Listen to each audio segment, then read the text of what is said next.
നിങ്ങൾ എവിടുന്ന് വരുന്നു? ഞാൻ കൊച്ചിയിലെ വയറ്റിൽ നിന്ന് വരുവാ. പിന്നെ ഞങ്ങളൊക്കെ കൊച്ചിയിലെ കഷത്തിൽ നിന്നല്ലേ വന്നത്? മനസ്സിലായില്ലേ? ഞങ്ങളും കൊച്ചിയിൽ നിന്ന് വയറ്റിൽ തന്നെ വന്നത്. അല്ല, പിന്നെ കൊച്ചി എന്ന് പറയുന്ന സ്ഥലമില്ലേ, അവിടെ വയറ്റിലാന്ന് പറയുന്നൊരു സ്ഥലമുണ്ട്. ഓഹോ, അവിടുന്ന് വരുവാ. എനിക്ക് തെറ്റിപ്പോയി. അതെ അതെ അതെ, കലാകാരന്മാരാണ്. അതെ അതെ.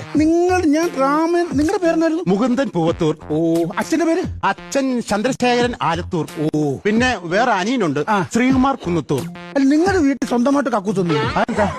അല്ല, ഒന്നെങ്കിൽ ഒരുത്തൻ പൂവേ, ഒരുത്തൻ ഇലയിൽ, അനിയൻ ഒരുത്തൻ കുന്നേല്. എന്തോ ഫാമിലിയാണ്. ഇവിടെ അത് പൂവത്തൂർ എന്ന് പറഞ്ഞൊരു ഒരു നാടാണ്, ഒരു സ്ഥലമാണ്. ഓക്കെ ഓക്കെ, അതായിരുന്നു ഞാൻ ഓർത്തത്. പെങ്ങന്മാരും ഇല്ലായിരിക്കും? പെങ്ങന്മാരുണ്ട്, കെട്ടിച്ചു വിട്ടു. എവിടെയാ? ചന്തിരൂർ. എല്ലാം ഉണ്ടല്ലോ അവിടെ. ഉണ്ട്. ഓടി നടക്കണ്ടല്ലോ. ശരി ശരി ശരി, എനിക്ക് ചോദിക്കട്ടെ, അപ്പൊ നമ്മൾക്ക് എന്താണ് ഇവിടെ പണയം വെക്കാനുള്ളത്? പല്ലൊക്കെ എടുക്കുവോ? പിന്നെ ഞാൻ പഴശ്ശിരാജയല്ലേ പല്ലൊക്കെ ചുമന്നോണ്ട് നടക്കാൻ? അതല്ല, പിന്നെ ഈ പല്ലെടുക്കുവോ? അത് നാളല്ലേ എടുക്കുന്നത്? എന്റെ മുത്തച്ഛനാ എടുക്കുന്നത്. മുത്തച്ഛൻ എന്തെടുക്കും? രാവിലെ പല്ലെടുക്കും, ക്ലീൻ ചെയ്യും, കയറ്റി വെക്കും. രാവിലെ എടുക്കും, ക്ലീൻ ചെയ്യും, കയറ്റി വെക്കും. അതല്ല ഞാൻ ചോദിച്ചത്, ഈ സ്വർണ്ണപ്പല്ല് പണയത്തിൽ മേൽ എടുക്കപ്പെടുമോ?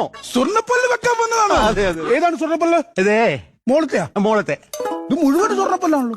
അയ്യോ, അതെന്താ അങ്ങനെ പറഞ്ഞ? എല്ലാം ഒരു കളർ. അല്ല, ഞാനത് ഡോക്ടറെ ഒന്ന് കാണിക്കായിരിക്കും. നോ, ഒരു പേസ്റ്റും ബ്രഷും കാണിച്ച തീരാത്ത പ്രശ്നമേ. പല്ലും തേക്കാതെ വന്ന് നിൽക്കുവോ? പൈസ ഞാൻ കൈ തരത്തില്ല. പിന്നെ ഞാൻ ഒന്നെങ്കിൽ ജീപ്പിൽ തരാം. അയ്യോ, ഞാൻ ബസ്സിനാ വന്നേ. ആട്രാ, ജീപ്പിലല്ലെന്ന്. പിന്നെ